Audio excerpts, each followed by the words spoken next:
Welcome to Folktales by SB. Please subscribe to my channel and now, let's begin the story. The Lagos sun, usually a flamboyant painter of the cityscape, felt like a silent accuser on Amara's skin. 3 months, 3 moons had waxed and waned, since her grand wedding, a spectacle of emerald and gold, jollof rice and pounding drums that had shaken the very foundations of her family's compound in Ikoyi. Every detail had been perfect, down to the intricate lace of her bridal gown, purchased from a boutique in the bustling heart of Victoria Island. She had saved herself, body and soul, a priceless gift for her husband, Kunle, honoring every sacred precept her grandmother had whispered into her ears since childhood. Yet, here she was, in their luxurious, unconsummated marital home overlooking the shimmering lagoon, a secret shame festering between them like an untreated wound. The truth, a venomous serpent, coiled itself tightly around their silence, threatening to strike at the heart of everything she believed in. The wedding day had been a dream, woven from the finest silk and purest joy. Amara, radiant in her elaborate, beaded attire, had glided down the aisle of the grand church, her heart a drum solo of anticipation. Kunle, handsome and steady in his bespoke suit, had met her gaze with a smile that promised forever. He was a rising star in a tech firm, a modern man with deep roots, and their union was deemed a perfect blend of old and new, the pride of both families. The reception, a lavish affair at a 5-star hotel, buzzed with laughter, Afro beats, and the clinking of glasses. Everyone had seen their future unfolding, a perfect home, children, success. No one, not even Amara, could have imagined the silent, creeping dread that would soon replace the euphoria. That first night, the anticipation had been a tangible thing, a perfume in the air. Amara, adorned in the delicate lingerie chosen with shy excitement, waited and waited. Kunle had come to her, yes, his eyes warm, his hands gentle. But as the moments stretched, a strange hesitation gripped him, an invisible barrier rising between them. His touch became tentative, his gaze distant. Amara, ever patient, attributed it to nerves, to the overwhelming day. She whispered reassurances, her own body a symphony of readiness. Yet, nothing happened. The night dissolved into a series of awkward excuses, a gentle retreat, and Amara, confused but trusting, had fallen asleep, believing tomorrow would surely be different. But tomorrow, and the day after, brought only the same perplexing, heartbreaking void. The silent pressure of unconsummated marriage, a heavy shroud, began to suffocate her hopes. The first weeks of marriage were a slow-motion descent into a landscape of unspoken truths. Their days were a choreographed dance of normalcy. Breakfast together amidst the clatter of a modern kitchen, Kunle leaving for his high-rise office, Amara managing their home, occasionally meeting friends in the bustling markets or trendy cafes of Lekki. They spoke of the weather, of work, of dinner plans, their voices light, almost brittle. But beneath the veneer of marital bliss, a chasm yawned. Every night, the same ritual unfolded. Amara would prepare herself, her heart a fragile bird fluttering in a cage. Kunle would join her, his presence a mix of affection and an increasingly palpable anxiety. He'd hold her, kiss her forehead, whisper sweet nothings. But when it came to intimacy, a wall would rise. He'd invent headaches, stress from work, sudden fatigue. Amara, a woman raised on the tenets of patience and respect, bit her tongue. She loved him. She believed in the sanctity of their vows, but a seed of doubt, tiny yet persistent, began to sprout in her heart. Was it her? Was she not desirable enough? She would catch her reflection in the full-length mirror, scrutinizing her figure, convinced she must be lacking.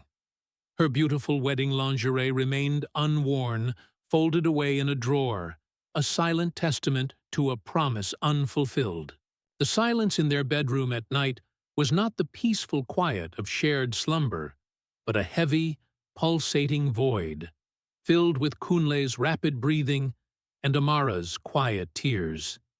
The vibrant energy of Lagos outside their window, the constant hum of life, only magnified the profound stillness of their unshared intimacy. The weight of this unspoken secret grew heavier with each passing day, like a stone accumulating moss, pressing down on Amara's spirit. 3 months had passed, and the whispers, at first faint and distant, began to draw closer, like the restless murmur of the Lagos lagoon before a storm. Amara's mother-in-law, Mama Kunle, a woman of formidable presence and unwavering traditional values, became a frequent visitor. She'd sweep into their elegant apartment, her presence filling every corner, her eyes missing nothing. Her visits would start with a flourish of praise for Amara's cooking, the perfectly spiced jollof rice, the tender fufu with egusi soup. But inevitably, her conversation would drift. "My dear, the compound is quiet. We are waiting for the yuha." Pitter-patter of tiny feet, she'd say, her gaze lingering on Amara's unassuming figure. "A child is the true blessing of marriage, the glue that binds families." Amara would offer a strained smile, her heart sinking. How could she explain that the vessel was empty? Not because of a failure of nature, but a failure of a different kind? The pressure was not just from Mama Kunle. Calls from aunties, subtle inquiries from church members, even the market women she frequented would offer knowing glances and unsolicited advice on fertility charms. "A woman's purpose is to bear fruit," a popular proverb echoed in her mind, a constant reminder of her unfulfilled role. She felt like a beautiful, barren tree, despite her fertile spirit. The fear of being branded infertile, a label that carried immense stigma in their society, began to gnaw at her.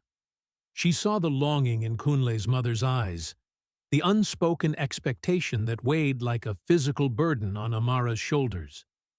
The city's vibrant pulse, its modernity, offered no shield from these ancient, pervasive expectations. Kunle lived his days in a gilded cage of his own making, a successful young man by all outward appearances, yet riddled with a secret shame. Before Amara, before the whirlwind romance and the lavish wedding, his life had been a series of fleeting connections and a deepening addiction. It began innocently enough in his university days, curiosity, then habit, then a relentless craving for the simulated intimacy of pornography. In the anonymity of his high-rise apartment, or even discreetly on his phone during breaks at his sleek office, he had sought refuge, a distorted escape from the pressures of his demanding job and the unspoken expectations of his family. He'd convinced himself it was harmless, a private indulgence. But the digital shadows had slowly, insidiously, rewired his reality.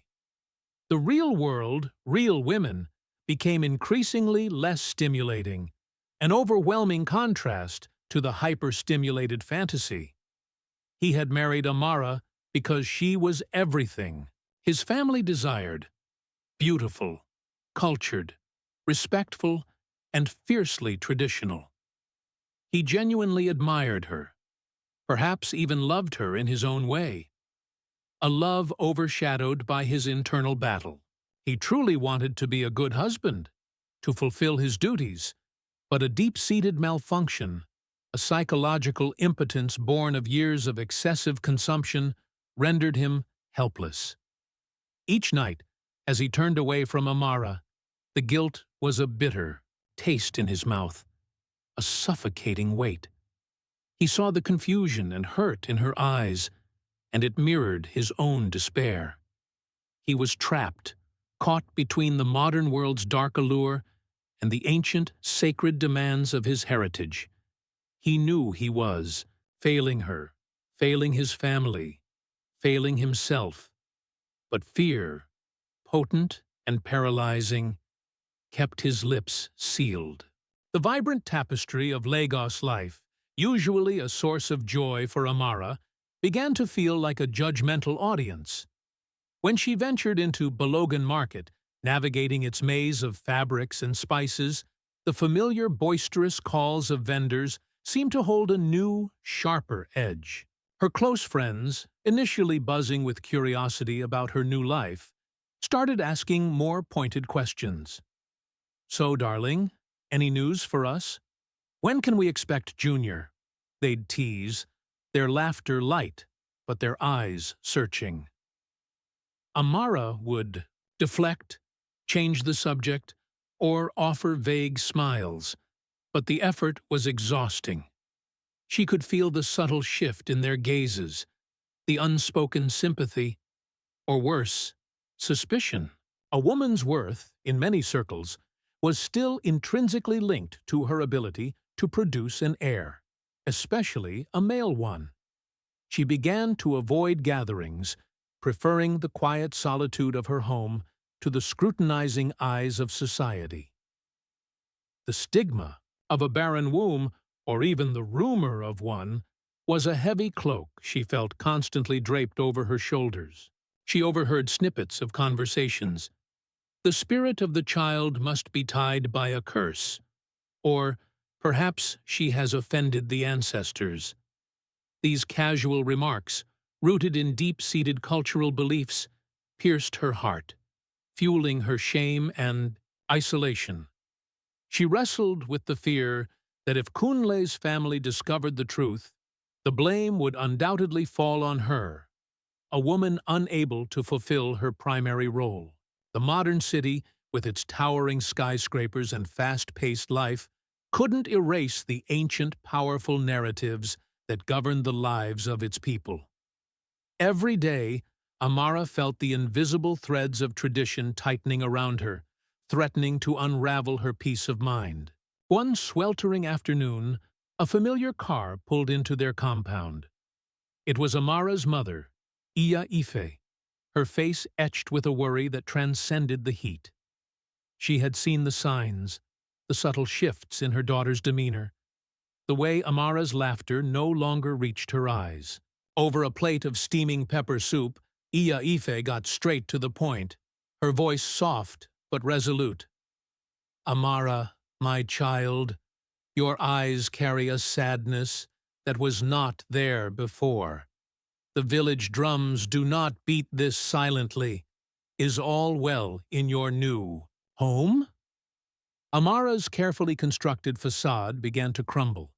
She stammered, offering vague assurances, speaking of work stress, of adjustment. But her mother was not easily fooled. "My daughter, a river without banks floods the village. Do not keep secrets that will drown your spirit." Iya Ife's intuition, honed by years of navigating the complexities of family life, told her something was profoundly amiss. She spoke of the importance of conception, not just for the couple, but for the continuity of the lineage, for the ancestors watching over them. She suggested traditional remedies, powerful herbs, visits to a renowned elder in their ancestral village who was known for counseling couples. Amara, overwhelmed, found herself unable to confess the true nature of their problem. How could she tell her mother that the issue wasn't about fertility, but intimacy itself? The shame would be too immense, a stain on both families. Her mother, seeing her daughter's distress but sensing a deeper, unarticulated pain, eventually offered a different kind of advice. Sometimes, my daughter, silence is a heavy garment. But remember, the truth, like a powerful current, always finds its way to the surface. And when it does, it is better that it flows from your own lips, then bursts forth and destroys all in its path. The breaking point arrived one humid evening, the air thick with the scent of rain and unspoken tension. Kunle returned home, visibly stressed, retreating immediately to his study. Amara, her patience worn thin by weeks of silent suffering and her mother's worried visit, decided she could no longer endure the charade. She walked into his study, her heart pounding like a Yoruba drum, and found him staring blankly at his computer screen, a half-empty bottle of stout beside him. "Kunle," she began, her voice trembling, "we cannot continue like this. 3 months. 3 months and we are strangers in our own home. What is happening?" Kunle flinched, his shoulders tensing. He turned, his eyes bloodshot, a mixture of shame and anger clouding his face. "Nothing is happening, Amara. I told you, work is stressful. Give me time." His voice was harsh, a stark contrast to his usual gentle demeanor. Amara stood her ground, her resolve hardening. Time for what? To pretend? To lie to our families? To ourselves? The pressure is immense, Kunle. Mama Kunle is asking. My mother is asking. They want answers. They want grandchildren. What do I tell them? That my husband cannot touch me? The words hung in the air, raw and brutal. Kunle's face crumpled. He stood up, turning away from her, his back to her, and she saw his shoulders shake. A choked sob escaped him. I don't know, Amara," he whispered, his voice broken. "I can't. I just can't." It wasn't a full confession, but it was a crack in the dam, a sliver of the truth escaping. And Amara felt a surge of both terror and a strange, desperate hope. That night, Amara dreamt. It wasn't a gentle dream, but a vivid, unsettling vision that felt more like a message than a figment of her imagination. She found herself in a dense, ancient forest, the trees towering, their branches intertwined like the arms of ancestors. A mist, thick and oppressive, clung to the ground, obscuring the path ahead. She saw Kunle there, standing at the edge of a deep, dark well, his back turned to her. He was trying to pull something out, but the rope was tangled, ensnared by unseen forces. From the well's depths, a faint, distorted glow emanated, flickering like a trapped firefly. The air grew heavy with a metallic scent, like stagnant water and hidden secrets. Suddenly, an old woman emerged from the mists, her face ancient and wise, her eyes piercing. She spoke in proverbs that resonated deep within Amara's soul. When the well is poisoned from within, no amount of drawing water will quench the thirst. The roots must be cleaned, the source purified. The old woman then pointed a gnarled finger not at the well, but at Kunle's shadow, which stretched unnaturally long and distorted, moving with a life of its own. The shadow holds what the man hides. For truth to bloom, the light must expose the darkness, no matter how painful. Amara woke with a gasp, the imagery still vivid, the metallic scent lingering. It was a supernatural sign, a warning, and a directive. The dream solidified her resolve. The truth lay not just in Kunle's inability, but in the hidden poison and the shadow that had ensnared him. She knew she had to dig deeper, no matter the consequences. Armed with the unsettling clarity of her dream, Amara confronted Kunle again.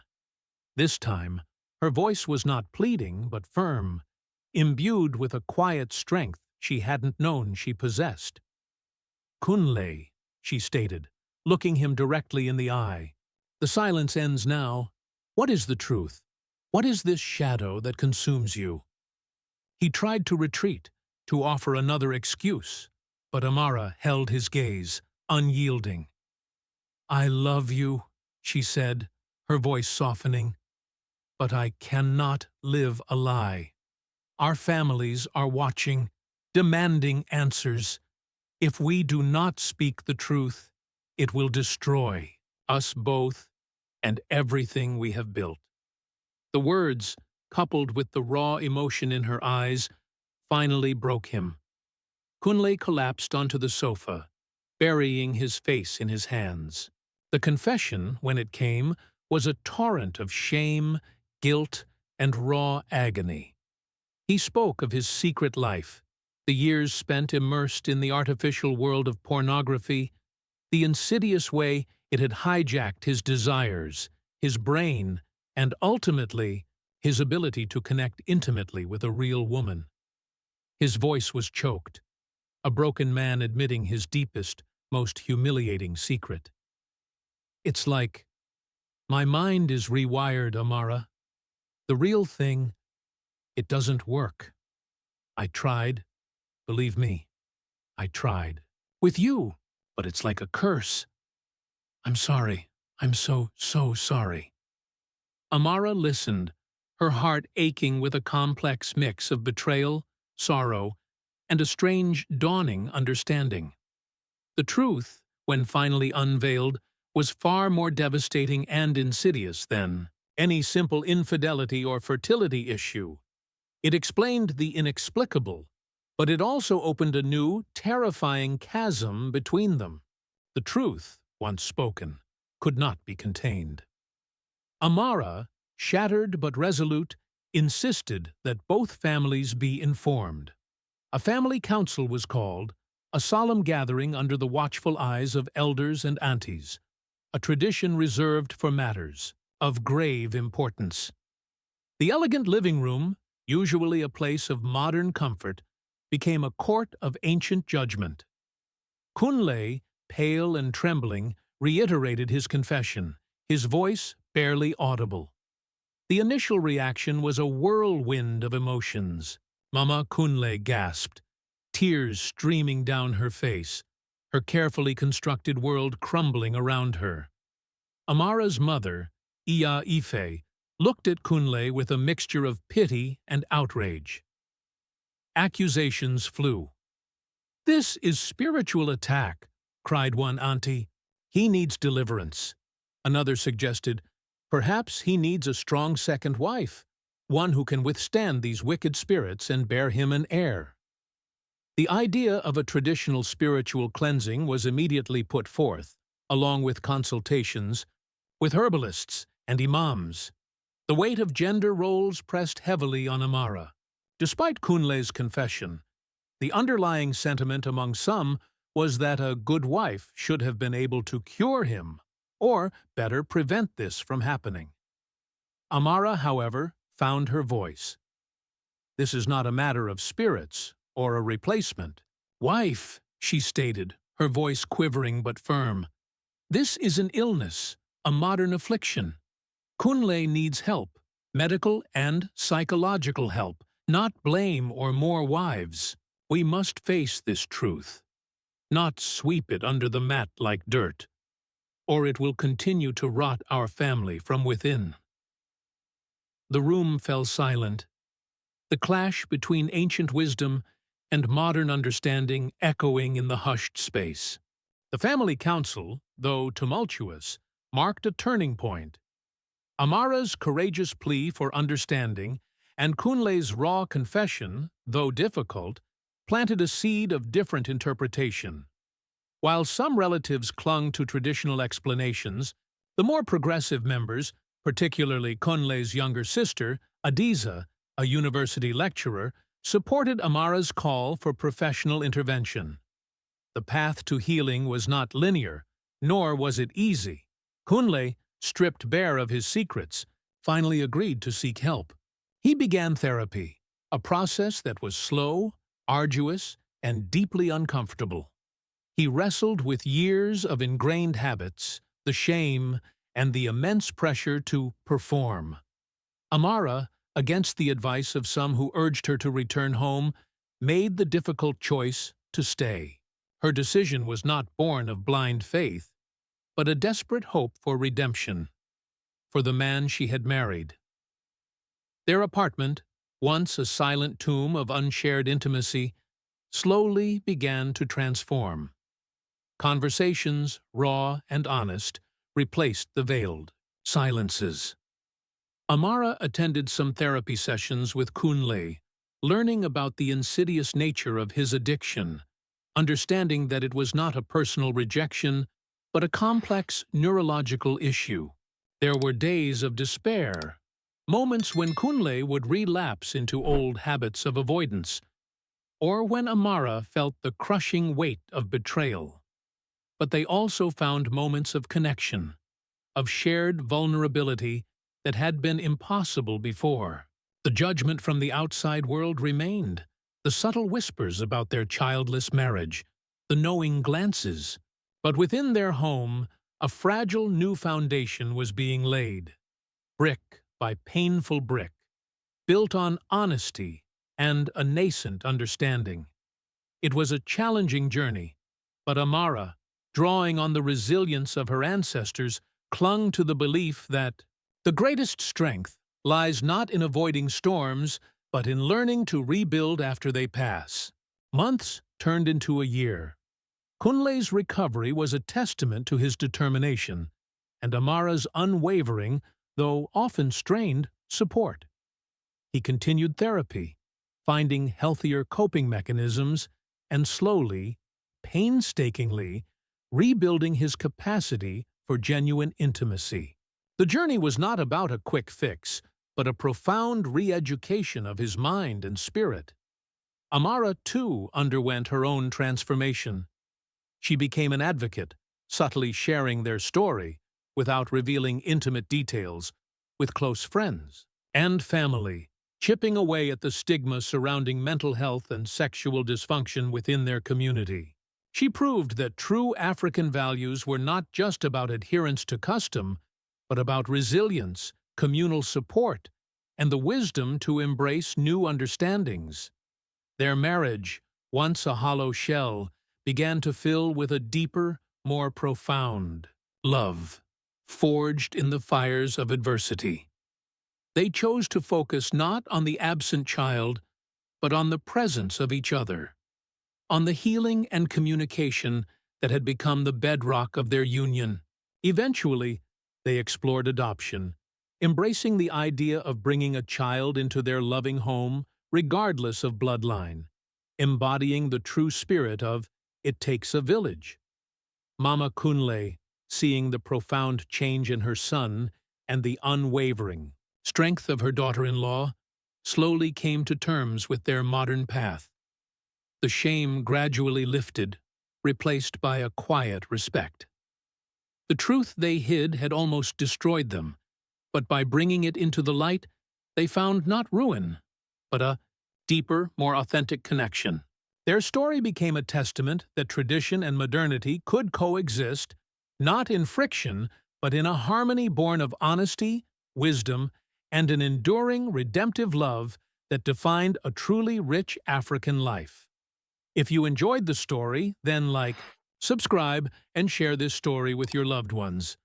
Also, tell us in the comments where you are watching from.